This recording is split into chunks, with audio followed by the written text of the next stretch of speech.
What's up, good people? What's up, good people? I hope y'all can hear me. Make sure y'all can hear me. Let me turn this all the way up. Put the volume on 10. Haha, it's welcome to the brand new suite. Hey, what day is it? It is Mindset, Motivate, Move Monday. Welcome to the brand new suite. Y'all know what it is. How was your weekend? Did you do something fun? The only thing I did this weekend is I had some ice cream. That was fun for me because I hadn't had ice cream in a month. In a minute. So it was good to be able to treat myself to some ice cream. So I had some ice cream this weekend. Still doing what I do and everything, but watched a couple of movies and I got something for you. Y'all know what it is. It's Monday, so we're gonna jump right into this because I'm excited about this week, and hopefully that you all have noticed a trend from me is I'm trying to use examples, true examples, whether it be through movies or through live examples of situations or things that I've seen and I read about in the news that I can use to give you an example of what we talk about every single day here in the brand new suite. And that's about business, that's about leadership, that's about assisting you to be able to master your craft, master your industry, and master the marketplace at an elite level, because we want to prepare you for a bigger stage. And we want to prepare you for a bigger stage, but also a broader audience. And what that means is give you a greater network and give you a bigger business ecosystem that you build. And so you're going to hear me talk about ecosystems all the time. And one of the partners that I've partnered with this year, phenomenal event coming up, the ladies of Mob the Block. Mob Fest is coming. If you don't know, look in the I'll put it in the comments, but we want everybody that is under the sound of my voice to meet us here in the DMV.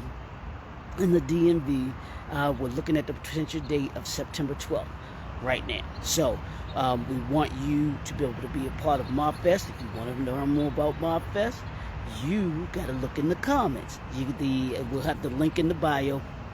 The link is in the comment section for you to be able to go and visit about Mob Fest. It is the quintessential way for you as an entrepreneur, as an entrepreneur, as an organization, and as a leader too, to be able to come be a part of something that is going to absolutely blow you away with all of the community aspects that we're having, all of the entrepreneurship guidance, authors, writing. It's going to be a whole day. A whole day of just phenomenal stuff. But you got to go and check it out. So that's what I had, talking about ownership, all of this stuff with ownership, leadership, entrepreneurship, business ecosystem. All of that is going to be at Mob Fest. That's why I'm bringing it up. So let's hop into this. This week, we're talking about all this week, 2 words: own it. I need you to own it. And we're using the backdrop of Ray Charles. And we're talking about the 5 ownership decisions that every entrepreneur, every leader must make. These are going to be decisions that you have to make, that you have to go through and you have to deal with in order for you to be able to take your business, your brand to that next level. So we're going to talk about own it. So here's the theme of the weekend. Like I said, the theme is own it, but talent may open the doors for you. It may get you in the door. But as we always say, but ownership is going to determine who builds wealth, controls the future, and leaves a lasting legacy. And that's what we're about here. You building your legacy every single day. This week, what we're examining or what we're looking at is Ray Charles. We're looking at Ray Charles, his mindset, the mindset of Ray Charles, and the 5 ownership decisions that separate builders from followers. And I'm going to ask you that all this week. Are you a builder or are you a follower? By the end of this week, you will either be able to say I'm a builder, or you will say I am a follower. So let's hop into this. Today is Monday. We're talking about the first day. The first decision that you must make is to own your identity. I know y'all hear me say this all the time because this is worth repeating. Y'all can see I'm outside too. I'm outside today. Let me take y'all around. Tell you on a world tour. I'm sorry about that. But you must own your identity, because this is something that Ray Charles learned from his mother. If you ever watched the movie Ray, it's a great movie to be able to watch and be able to understand too. But when he was going blind, she told him, I'm going to teach you this once, maybe even show you twice. She said, but after that, you got to get it.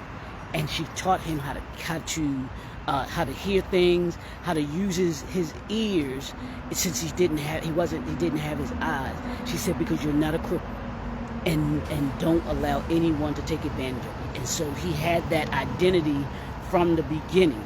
So he refused to allow the industry to define who he was, and he built his own sound, his own image, and his own lane. So he got that from his mother early on, and then understand he got it from the gentleman that bought the rights to his music when it was Atlantic Records. When they bought, I forgot the name of the record label that had Ray before Atlantic. And so he had Atlantic, he was with Atlantic, but the gentleman told him, he said, Ray, he sounded like other people. He was sounding like other people. He was like, well, that sounds like this, that sounds like this person, that sounds like that person.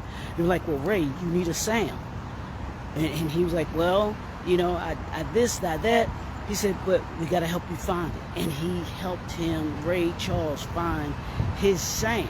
And he's one of the very few musicians and artists that I believe that maneuvered between blues and R&B and blues, R&B, gospel. He was the first one, I believe, that fused R&B, secular music, and gospel music.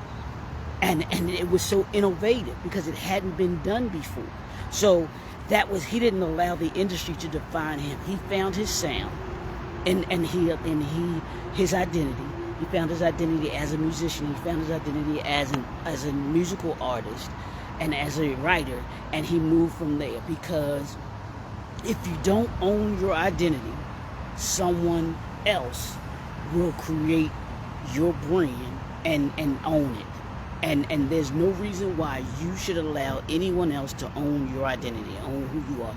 Prince was another one that owned his identity. When Warner Brothers said, hey, that name belongs to us, you can't write anything outside of Warner Brothers with that name on it because we own it. What did he do? He changed his name to a symbol. All of us thought he was crazy. But what he was doing was ownership and identity.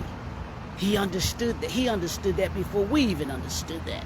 So I think it's genius to be able to do that. And you as an entrepreneur, you as an entrepreneur, you as an organization, own your identity. Okay? So if you don't want to do that, here's 3 questions that I got for you today. And I need you to write these down. I need you to answer these questions. Who are you in the marketplace? Who are you in the marketplace? And I want you to do something simple today. You can find that. Ask in any of your conversations with any of your clients, or just send them something and say,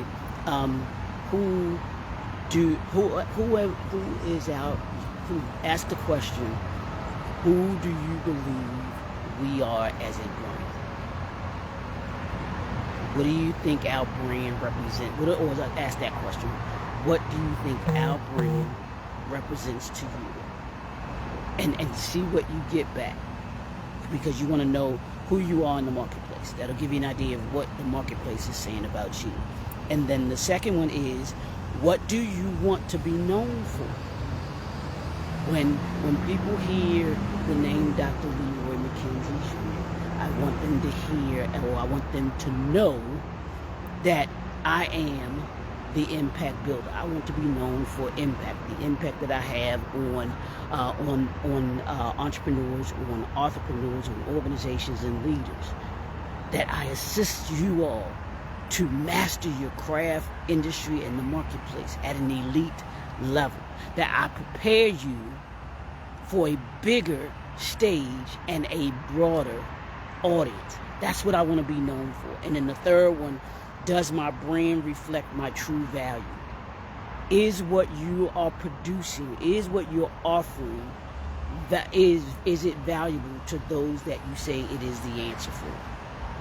When you create value, you do not miss. When you create value, people will come to you time and time and time again. That is why every Fortune 500 company has gone from a small business to a Fortune 500 company, because their brand value has increased. It reflected their value. They found value in what they were offering, and they produced and delivered on that value.